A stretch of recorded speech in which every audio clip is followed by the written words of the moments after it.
All right, Hopefully, I hope chaps. you're not as tetchy as you were last week. Say that again? I hope you're not as tetchy as you were last week. It was quite tense being I was around you last tetchy? week. Yeah, Was I it? felt that. Yeah, I felt you was a bit triggered. I don't know. About what? Obviously, Liverpool had lost a couple in the week. And I know. Well, felt I'm not that used last to week. it. I'm not I used to it, felt am that I? last week. You just, I don't know. You didn't seem your Obviously. chirpy self. You was a bit. No. Well, we're still top of the league, so It's that's like all being that with a really matters Spurs in the fan. world. Yeah. Do you know what? I was Right, I should we was get pulled into it? over You by the tell me, police are we this ready? morning. We are Emirates series setting up the cameras so we can get into it now. I was pulled over by the police this morning. What for? Been a bender?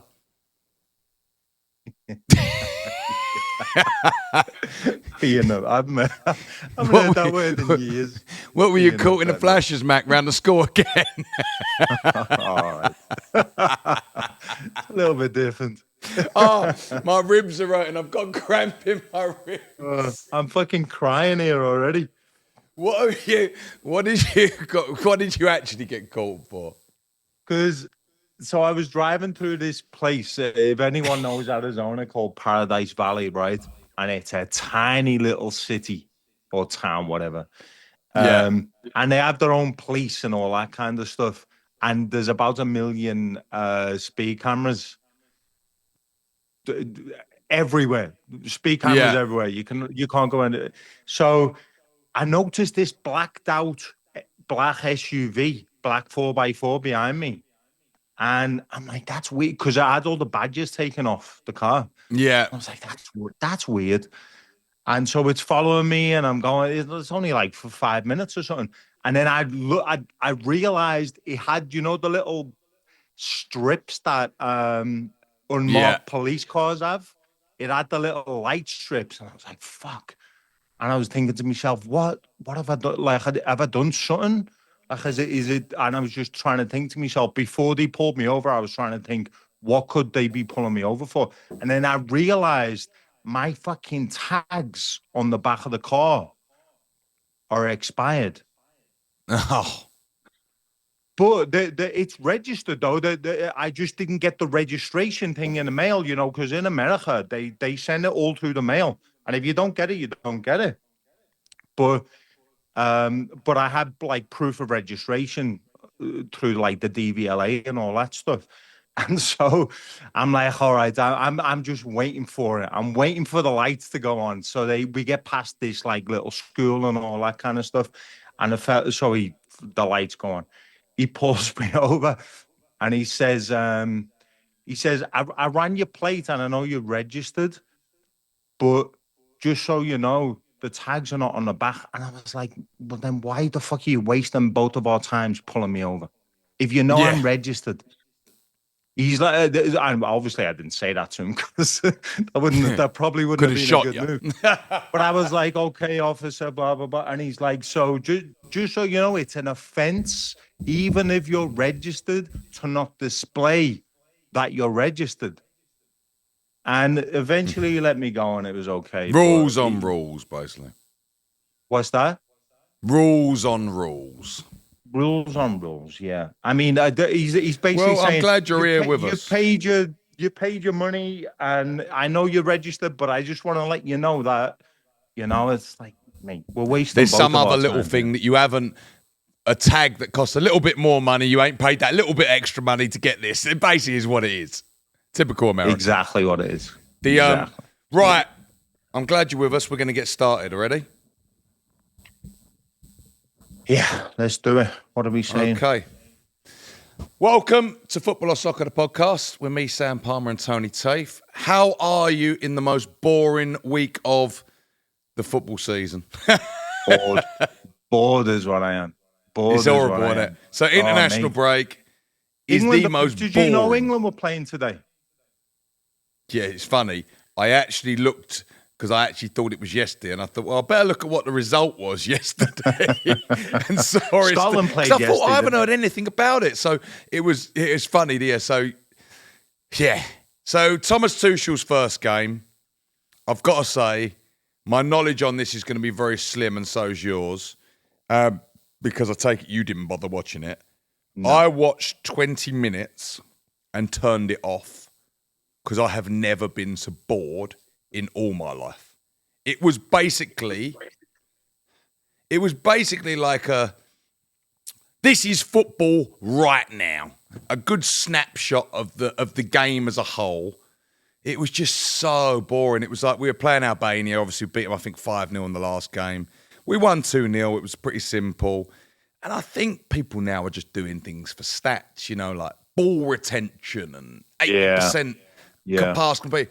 The ball never really went forwards. And to be fair to Tuchel, I did like what he said after, because we had Rashford and Foden as our wingers. Never once did they try and run him behind. The 20 minutes I saw, and I don't think actually as the game progressed it was a bit the same. We never tried. No one plays that ball over the top anymore into and crosses. And every time they got the ball, it was just pass backwards, pass in the middle, pass sideways. This is why if Liverpool are not playing, I don't watch unless I've literally got nothing else to do. I don't watch any games unless Liverpool are playing in it. I don't. It's not fun to do. It's not fun, and I've got to be honest with you. I saw something today. We'll cut to it in a second, which I don't know if you've seen it. I only just saw an advert a minute ago. I was watching Sky Sports News. So tonight, I think, starts this thing, the Ballers League, right? So basically, what it looks like, it's a six-a-side tournament by a load of YouTubers. I think KSI, Chunks. Oh, no. But then what you've got is ex-pros and YouTubers and things like that, like influencers playing. And then their teams are managed by ex-pros. I think like John Terry, Luis Figo. They've all got different managers.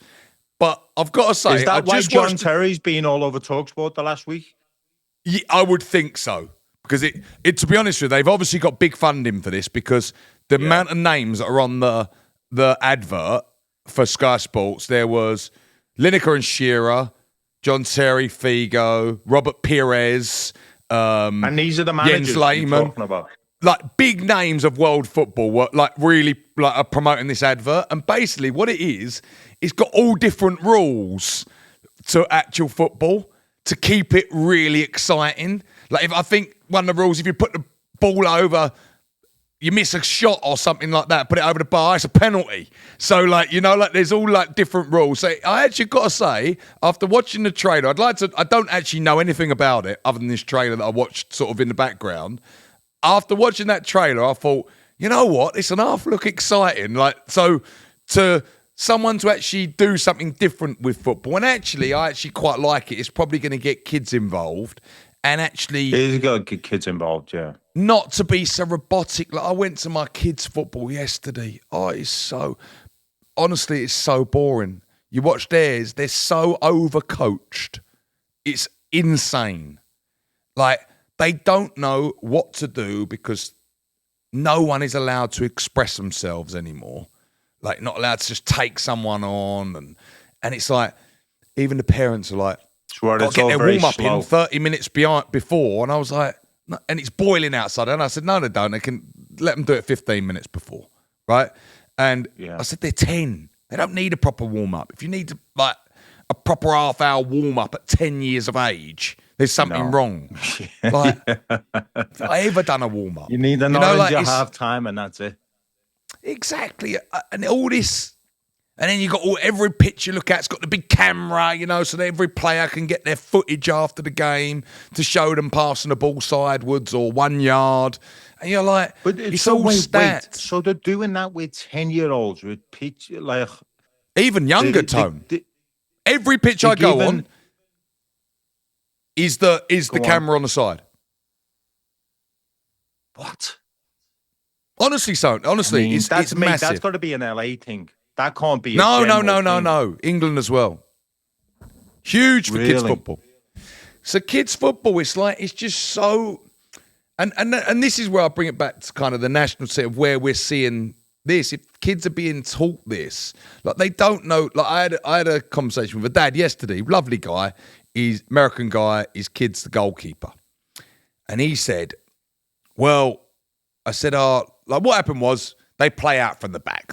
Like, so the keeper decides they've got 3 at the back, 2 either side, and 1 down the middle. He throws it down to 1 in the middle. The kid down the middle brings it out gets tackled, and they score straight away, right?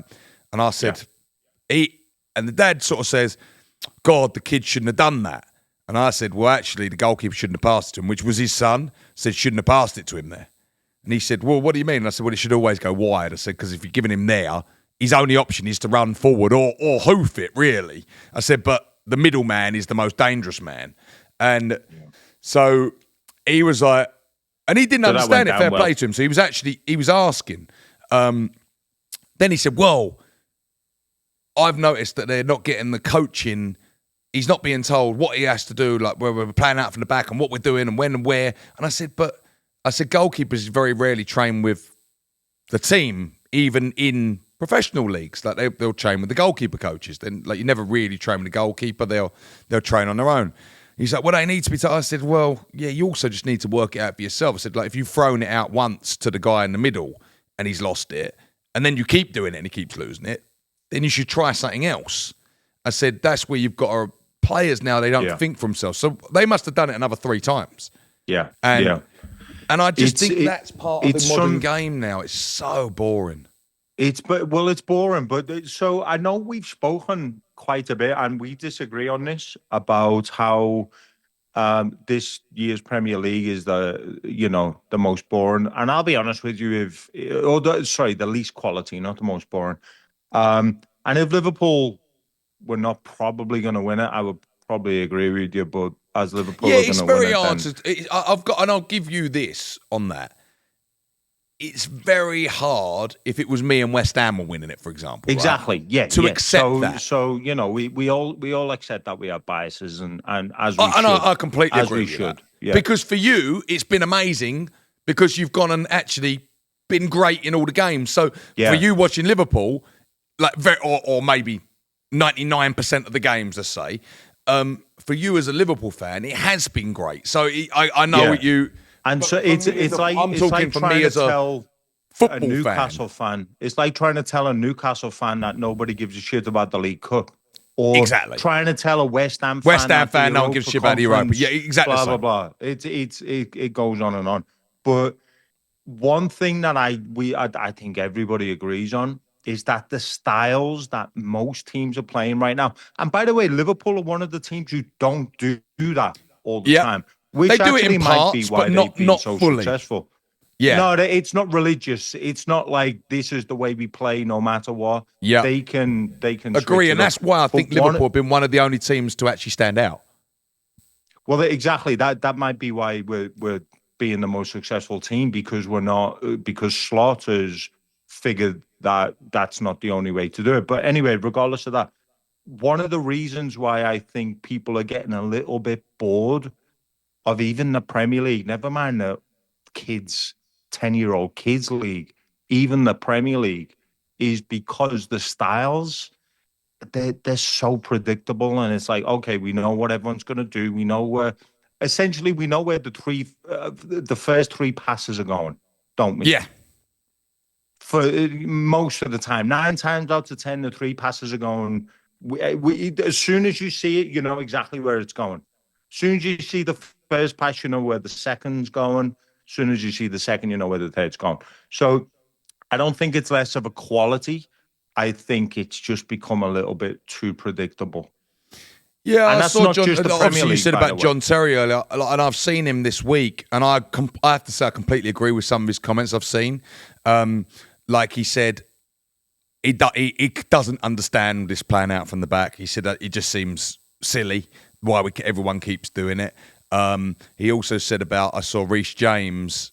He said, what do you think? Because they play Reece James in midfields now. Yeah. They're putting, and he said he's a right back. He said, and I don't understand why right backs need to be in the centre of the pitch all the time. It just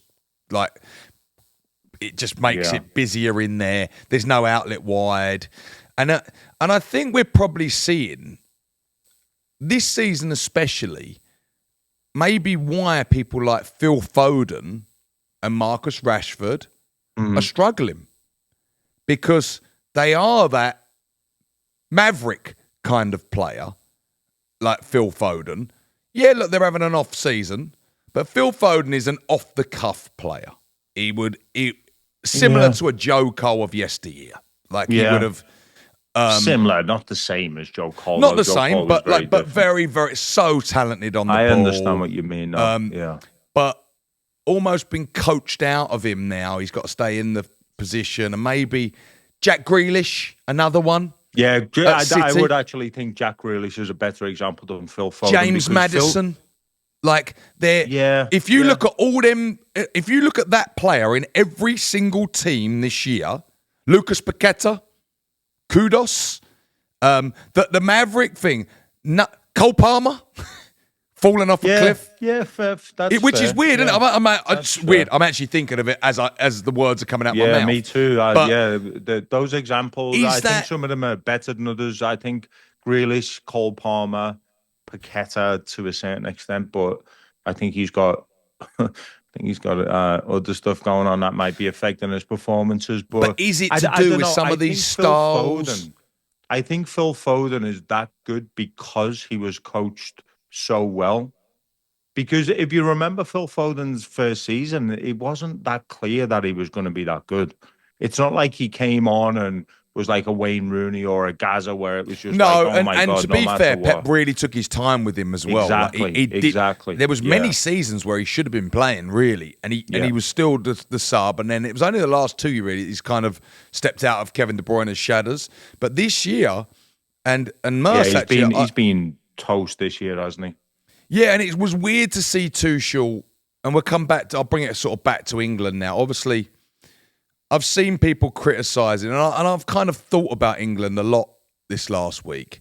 Have you? Have you not had anything fucking better to do than think about England? I've kind of looked at it, and to the fact that we've got and I'm not against a foreign manager, but I've got to look at it and think, why are we the only nation that does this now? Like top nation. Why are we the only? Why are we? Is England why the are only we top giving a nation man with a 2 foreign manager? years to just win the World Cup? That is his only thing. He's got to win the World Cup or he's failed. No progression.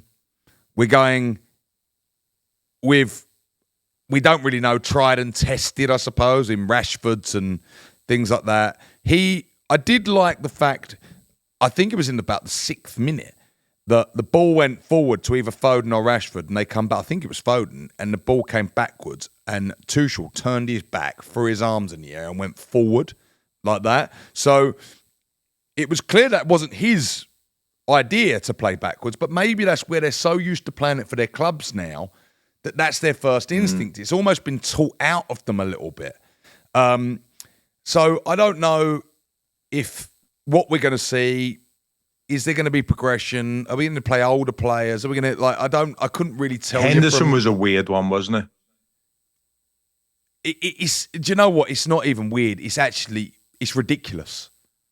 He's 34 years of age. No, I don't think it's that ridiculous. Like Andrea Pirlo played for it. I know it's. Andrea Pirlo was a different player. I understand. He wasn't playing when he was finished.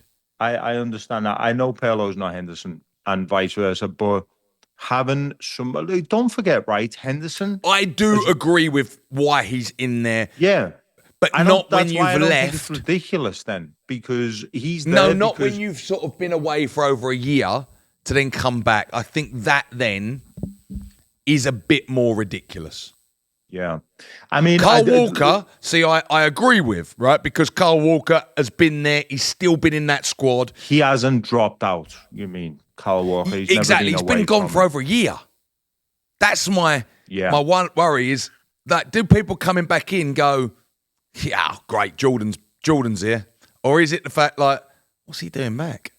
I don't know. I mean, listen, Tuchel's obviously got one goal, hasn't he? It's to win the World Cup. Yeah. If England win the World Cup, the day after, Tuchel we say he's a genius. Gone. No, but the day after, he'll be gone. He's not going to be managing England the day after England win the World Cup. If they do, if they get knocked out earlier than that, the day after he'll be gone. He's not going to be there longer than 18 months.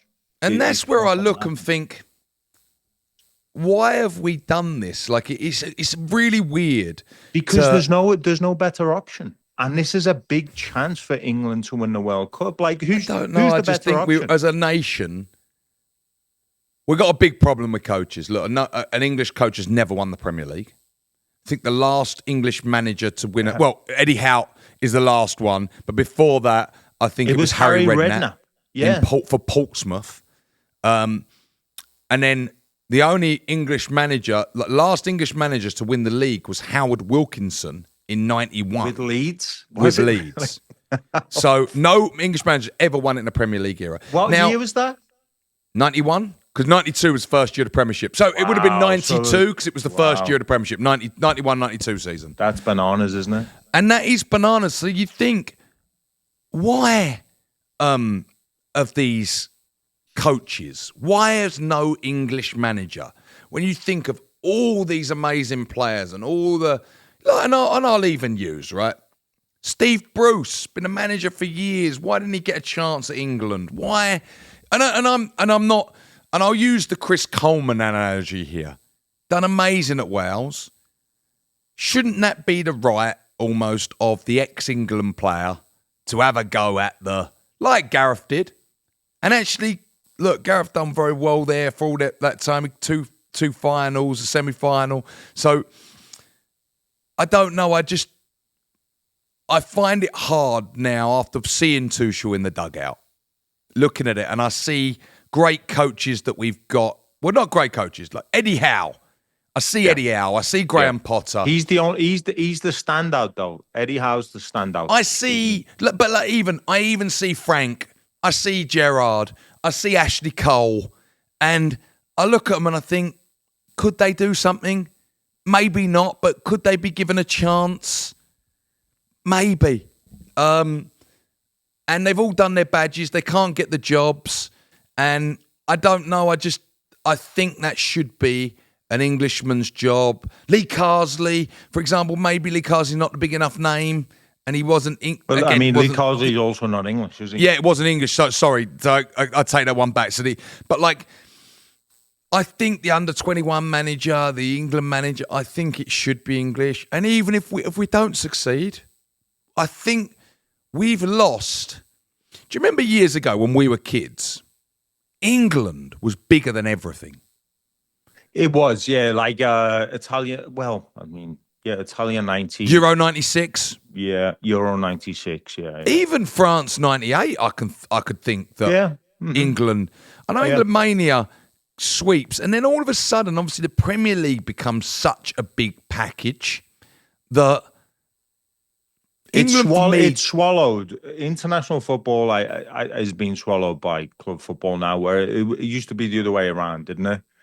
And maybe that's the problem with our game, is that we've sacrificed our league to be the best thing in the world with foreign imports. No doubt as well. about that. No doubt about it. But Italy did it, mate.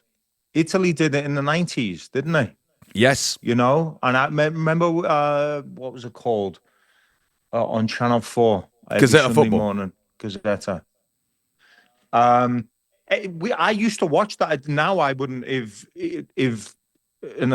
it was a big game, if Italian football was on the telly. I'd actually almost like to see us.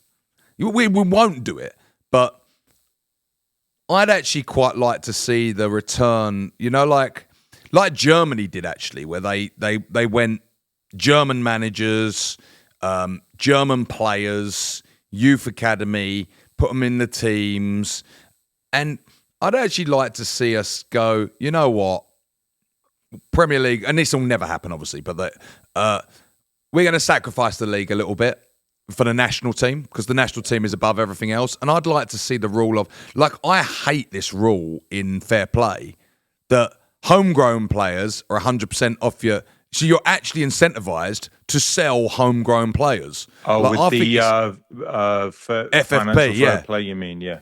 Like, for me, the rule should be you have to have 3 or 2 homegrown players in your team. And I think that would be amazing. Let me play devil's advocate with that, right?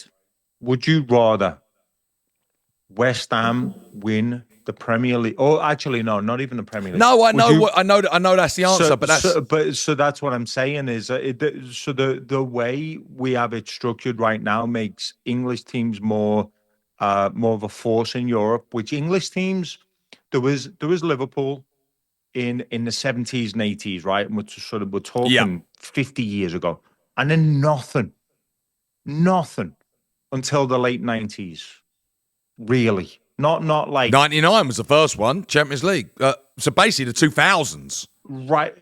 Well, that was 99, wasn't it? So yeah, Yeah. basically the 2000s. So um, what we've done since then is we've said, you know what, we're gonna prioritize the league so our clubs can be more powerful in Europe, and we still are. You know, obviously Real Madrid are. Yeah, oh, fucking listen, yeah, every we've had year they Chelsea seem in the to win it, final, we've had but- Man City, we've had Spurs, United, like we've Liverpool obviously over the years. So we haven't maybe won them all, but we've had a lot of finalists. But what I'm saying is, when we were prioritizing English players, we were shit in Europe, And We then just that weren't comes down good. to, but that's and where also, by the way, it's not like England were pulling up trees internationally either. So no, it's not like when without we a doubt. And did then that comes back to my prioritise- thing about coaching, though, of you got to get better coaching in. Then, if you made that a rule, like Germany, they said, right, okay, well now we got to really focus on coaching in the youth to bring in English players because, listen, Spain do it.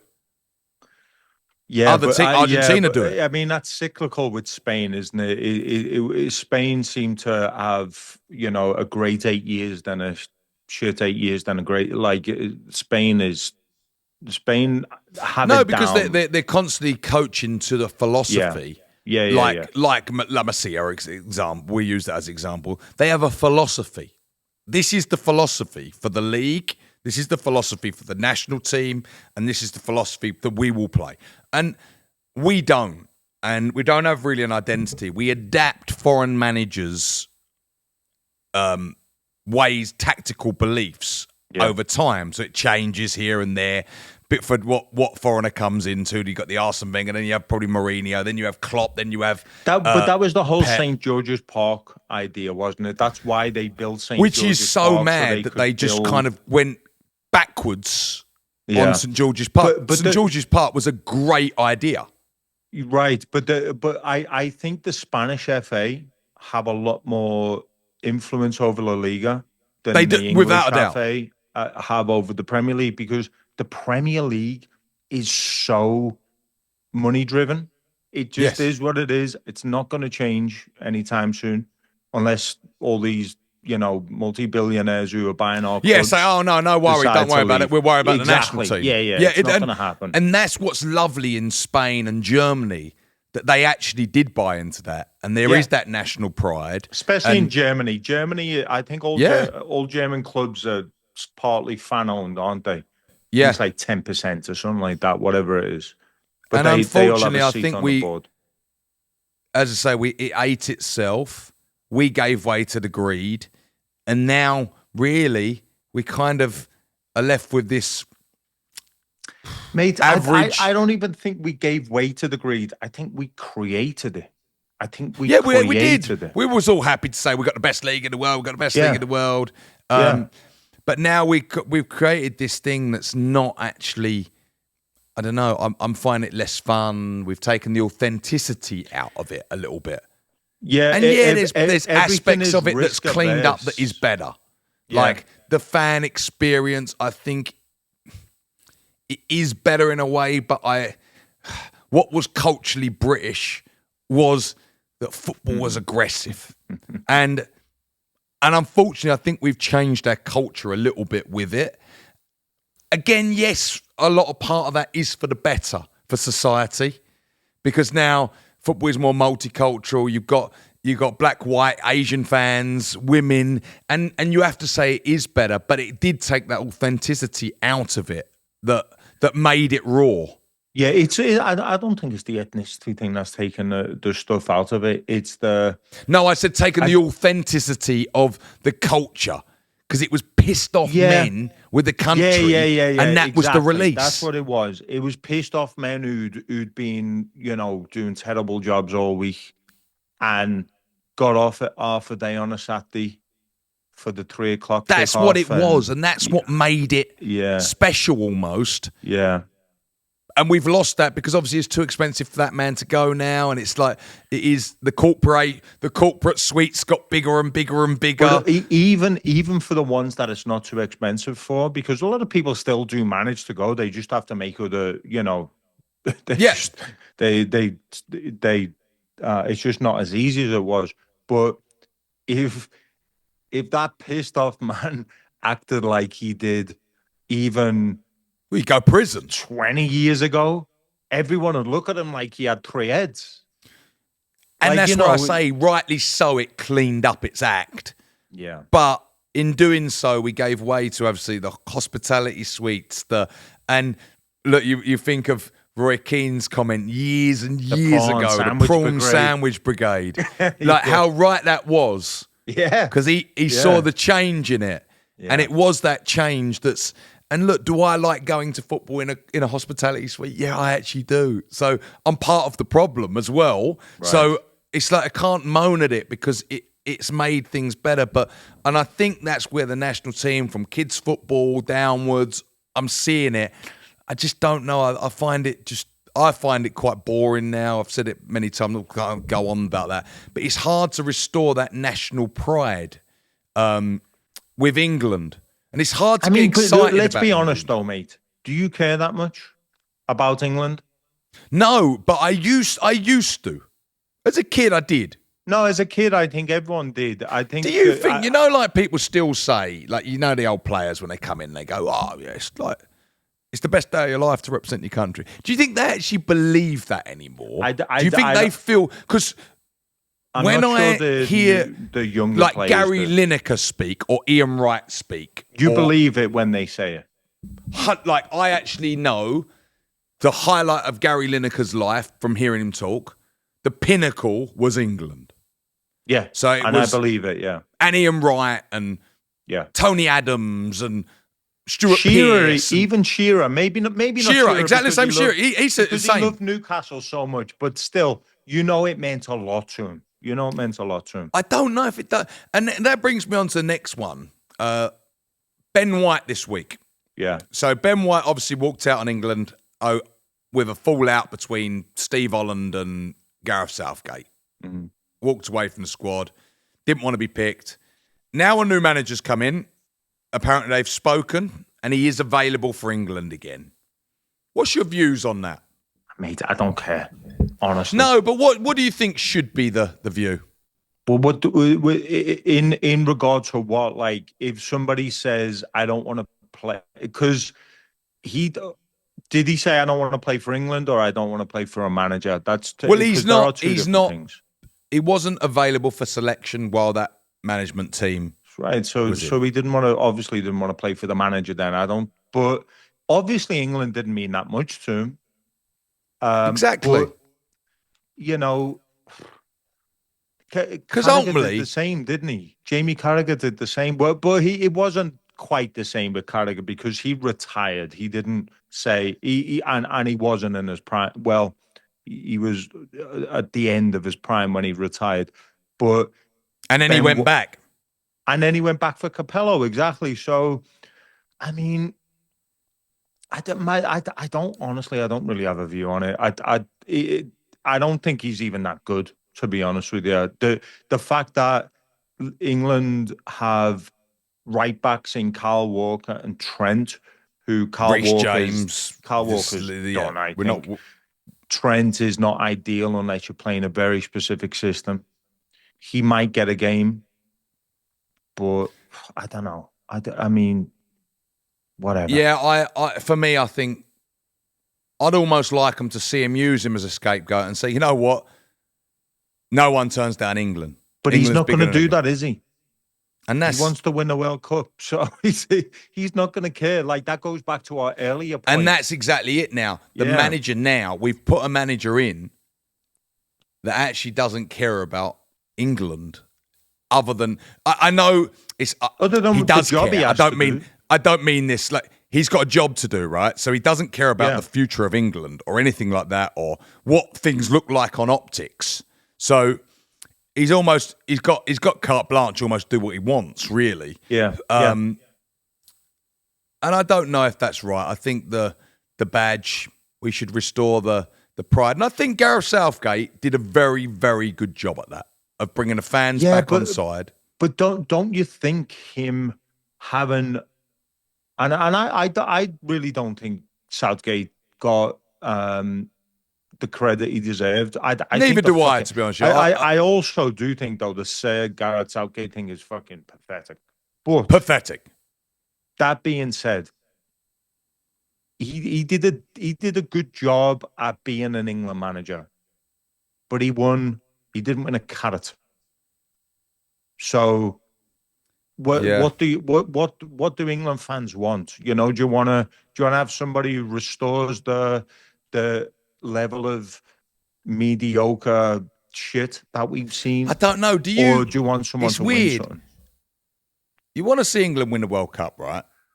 But do you really care if they win it if it's not with the right players, the right way? Like for example, like that Euro 96 team, I'll use that, right? We would have cared so much because that team was everything about England. You had Tony Adams, Stuart Pearce. It was also Terry Venables. Terry Venables, every bit of it. Now, if McLaren's team went on and won the World Cup, would we have cared as much? Mate, yeah, we've won a World Cup. I was with you. What was the World Cup where Lampard got that goal? He should have been a goal. That was in South Africa. It was against Germany. What year was that? Was that 06? 06? No, Germany was 2006, and then South Africa was after that. So 2010. So it would have been 10 then. So the Vuvuzela.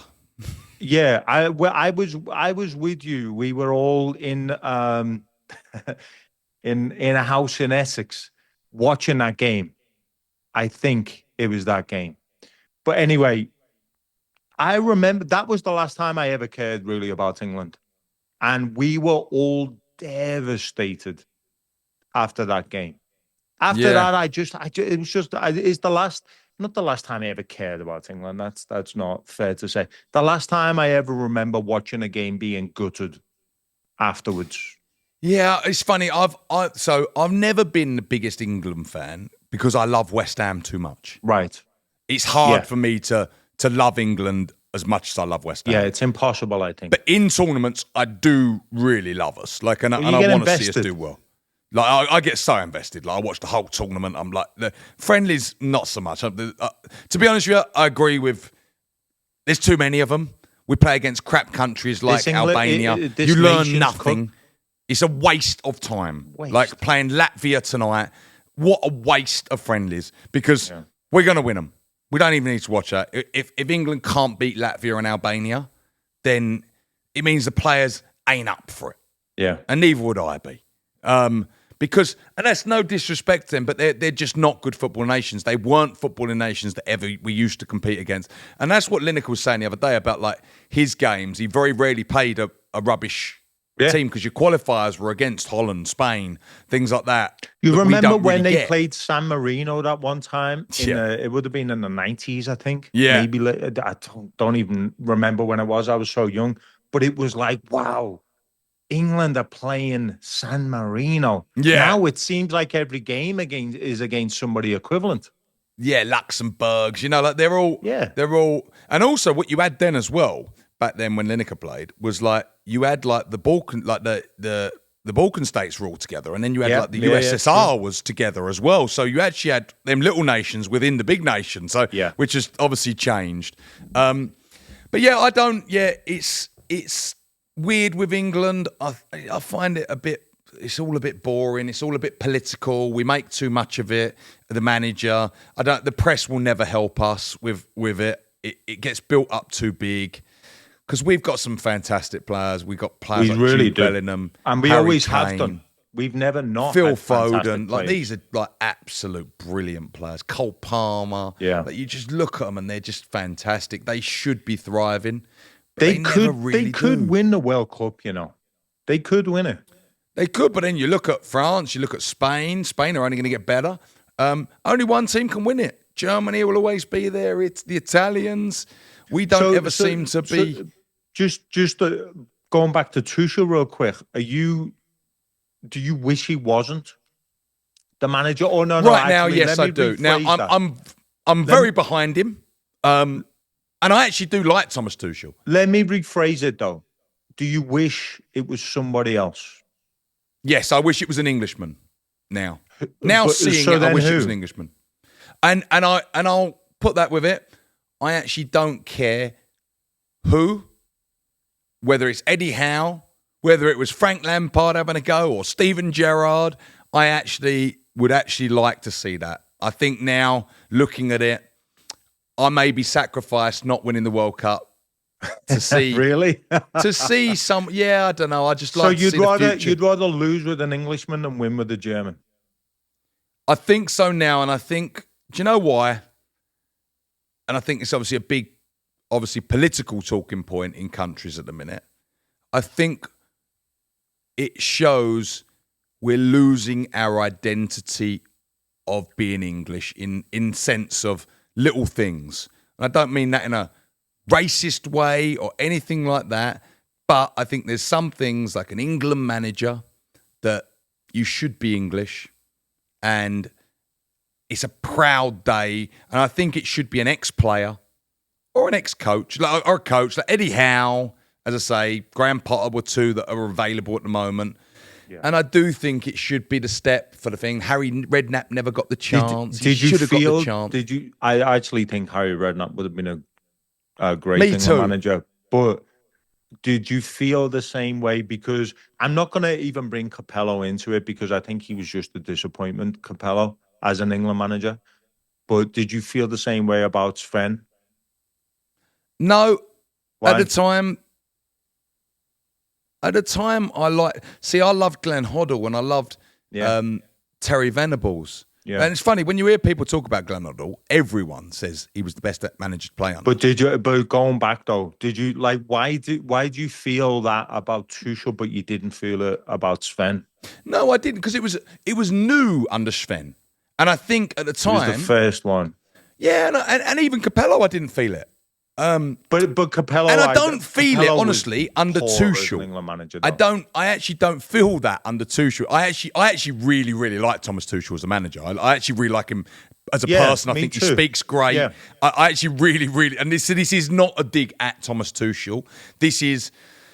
I just think I think other nations don't do it, and it should be the pinnacle job for an Englishman. Do you feel like after Sven and Capello, we took 2 steps forward and now we've taken 3 steps back by going back to somebody who's not English? No, I don't actually. But I do feel after the big investment of St George's Park, and what we were led to believe was going to happen, that we've taken 25,000 steps back because of that. Yeah. Well, the money invested. That's understandable, yeah. Yeah, and I look at that and I thought, yeah, that was a good plan. And then it's basically, well, we haven't won it now, so let's rip up the playbook. We've got to 2 finals, rip up the playbook. Didn't work. It's and like actually, the desperation cards come out again. We were 90 minutes and 2 games away from winning 2 finals. Yeah, but we were never. I feel like we were never close in either of those games, though. And maybe not, but we were there. We were at the table. Yeah, we were at the table. So the playbook for me wasn't wrong. We were on the right track. We were in finals. Would you rather have Southgate still in charge now, though? No. But what I'd say is there should have been a progression. Again, should have. Right, yeah, Lee, as you say, we got St George's Park, right? But Lee Carsley, who's not an Englishman, is head of the under-21s. Yeah. Straight away. It should have been a natural progression. Should have been Ashley Cole, or it should have been Frank, or it should have been Steve, or. But the thing is, though, mate, anyone, right, John Terry. But going back to the Premier League, you've got these these managers, like Eddie Howe, for example. Eddie Howe would have been, for me, Eddie Howe would have been my first choice to take over England. But in order to have that, he wasn't even interviewed. Like, that's outrageous. Yeah, I think it's because Newcastle probably battered them off. And obviously you can't, as the FA, you can't go around poaching managers without permission, right? But I don't even, I've got no idea what Eddie Howe was getting paid at Newcastle, but I promise you, it's nowhere near what England managers get paid. No, but I've got a feeling that you probably would have, tempted Eddie Howe out for the England job, because and maybe not, but there should have been success. See, I think we should go back to the England under-21 manager should become the England manager. I agree with that. But it makes complete sense. Think of the logistics of it, though. The England under-21 manager has to be a good manager. They have to be. Without a doubt. And if the England under-21 manager, who's probably getting paid, what, 600 or 700 grand a year, if he's a good manager, a Premier League club is going to come in. And this is the problem with our league a little bit. We'll give you $4 million a year. But that's where we should have that approach.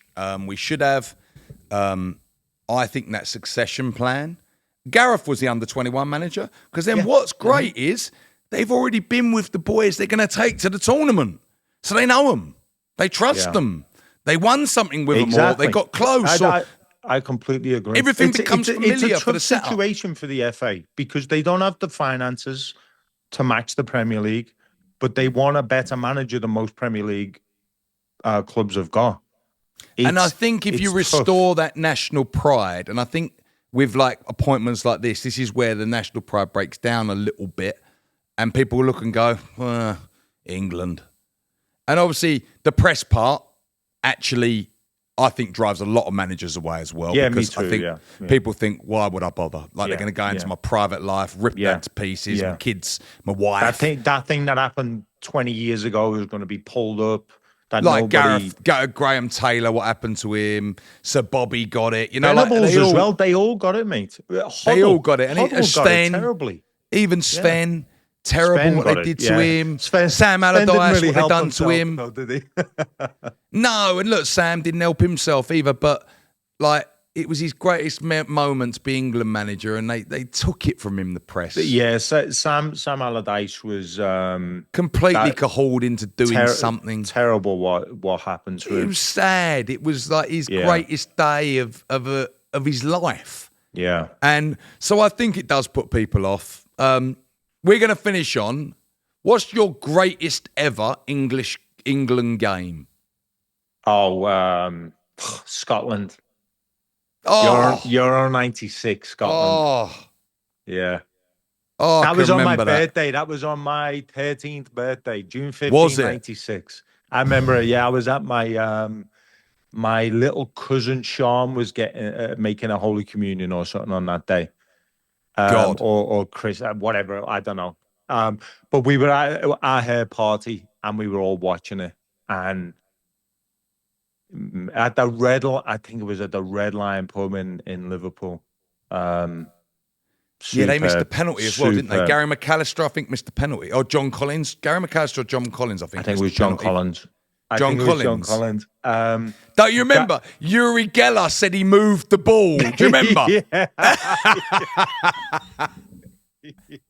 The old fucking spoon That's actually bender. mad. I can't even remember. I remember that.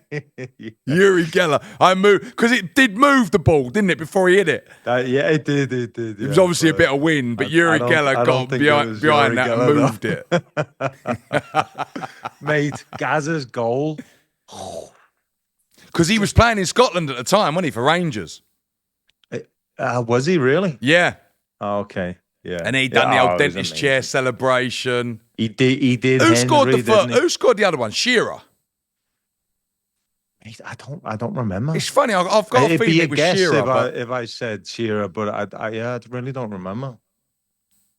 What a goal though! He chipped it over Colin Hendry. Colin Hendry, who was a proper player, by the way.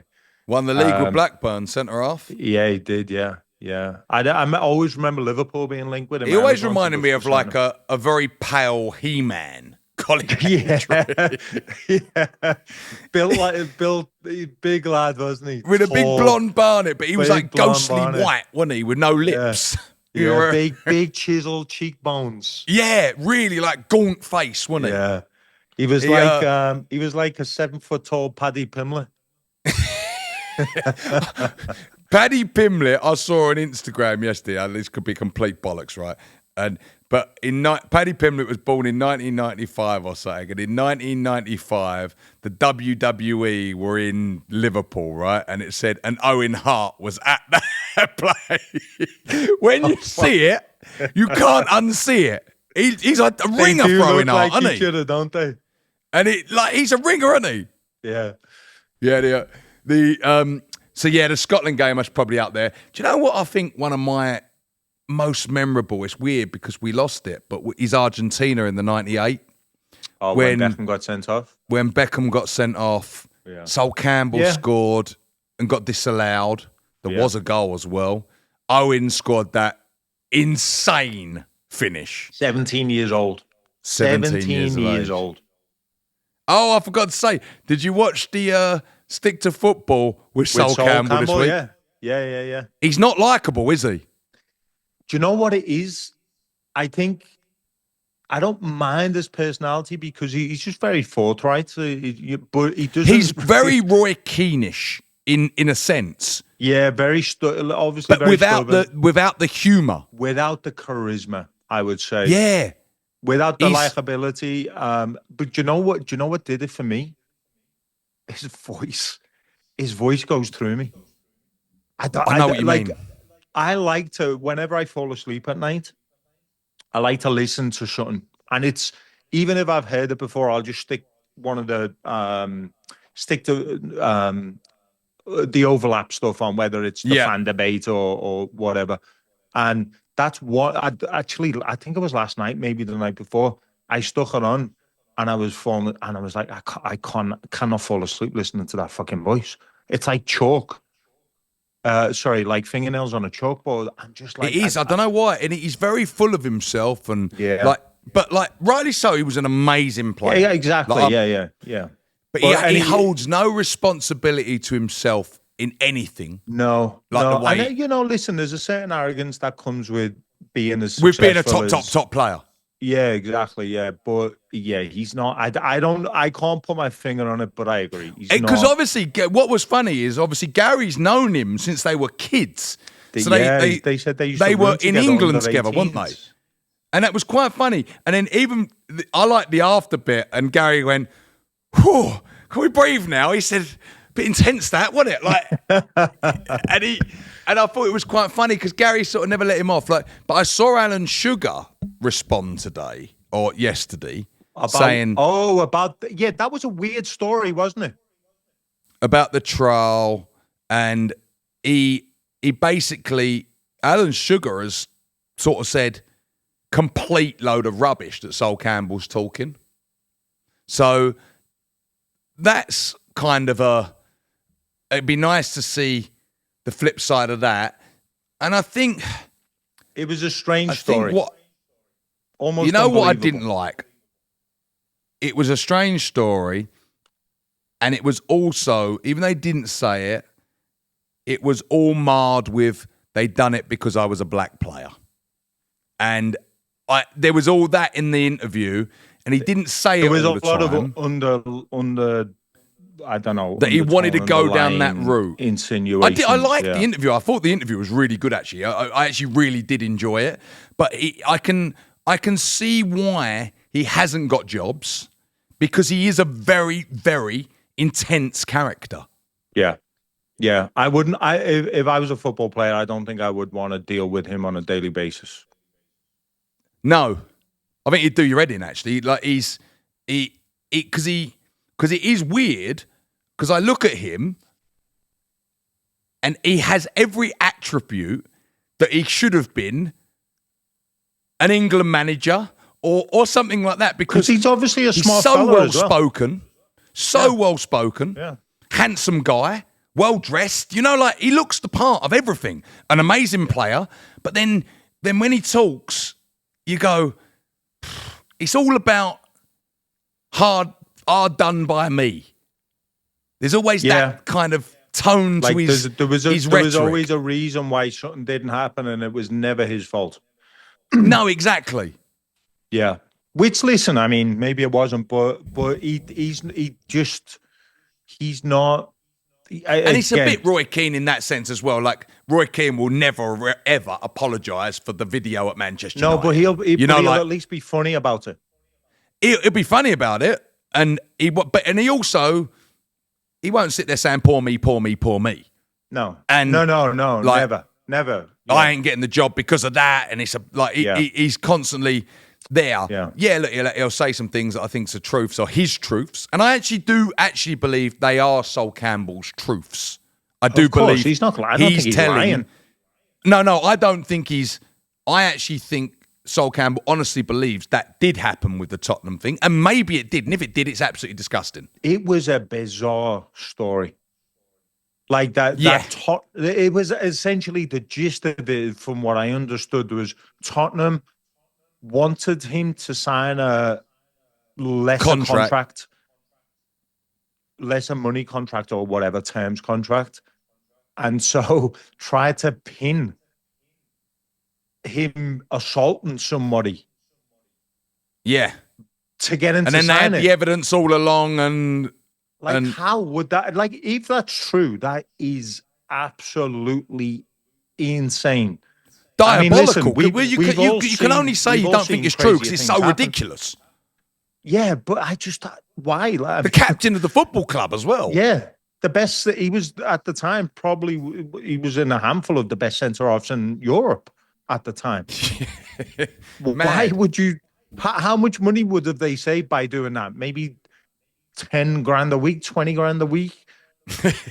And they could have sold him for probably at the time, probably 25 million. Yeah. Just doesn't make sense. But listen, again, crazy. But it could be a good story to make it right for you going to your rivals. Yeah, exactly. Mate, you know what? Right, I've got to finish up next. I've actually got to go to work. Okay, go on. Go for it. I will see you all later next week. We've got a bit of football back this week, so hopefully remember to subscribe to the pod on YouTube, give us a comment, give us a like, and we will see you all next week. Tone, see you later. Take care, mate.